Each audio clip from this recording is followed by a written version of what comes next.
How long has it been since you guys seen each other?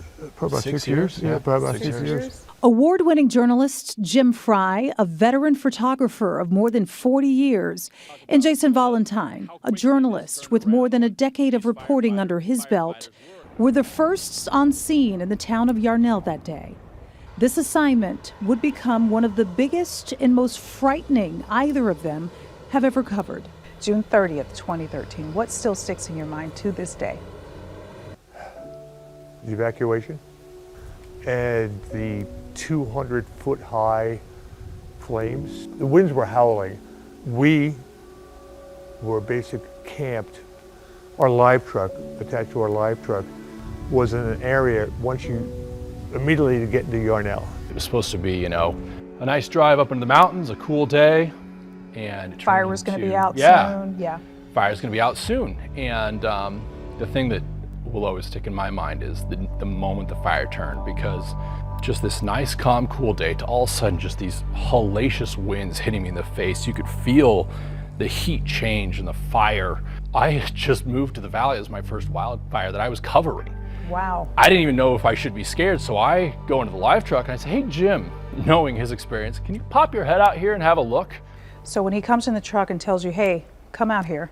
I'm not making this up. My back was getting warm. I come out of the truck and I'm pelted with winds of 50, 60 miles an hour, and it was raining dirt. Literally mud was coming down as rain. In that moment, Jim and Jason were witnessing with their own eyes the beginning of what became the most tragic and deadliest fire to hit this town and the state of Arizona. So you couldn't leave? Couldn't leave. We should have abandoned the truck. We had another vehicle there with us. We honestly probably should have gone. So there they were, two journalists in the middle of a town in chaos and a literal inferno, also in very close proximity to where those 19 Granite Mountain Hotshots were lost in an instant. Were you there when crews got that awful phone call about the Hotshots? So we came down from the hill, and there was a little spot on the road, just a little turnoff, nothing more than that. And there was a patrol officer, a state patrol officer. Things had calmed down a little bit.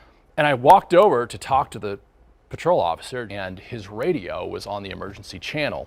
And as we were talking, it came through that there were 19 firefighters, well, actually 20 firefighters that they couldn't get a hold of. And then you thought, then what? I mean, you think the worst. You can't get a hold of 20 firefighters. And that's not a good thing to hear. It was like, hopefully it's because they're in their bags. That's a lot to take in. It's one of those things where you just don't grasp it. It wasn't until I went back. It was the people I talked to. The stories that came out of there were just, I mean, I couldn't believe them. When did it finally hit you, Jason? You know, the adrenaline started to wear off on the drive home. I couldn't talk to those people. I couldn't go back and do those stories.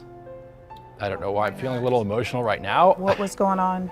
It felt too close. Both Jim and Jason have revisited Yarnell from time to time over the past decade. Is there anything you do when you go there? Just a silent prayer. A silent prayer every time you go there? I mean, the monuments there, I don't know. I get it. I don't need the monuments. I remember them all. Do you have any messages for the folks who are there, who stayed there? I'm sorry it happened. There are people outside of your community who are thinking about it too. 10 years later, you know, I go other places in the country, and, you know, every once in a while, for weird reasons, it'll come up and people outside of Arizona know about it. People are thinking about you, and they love you.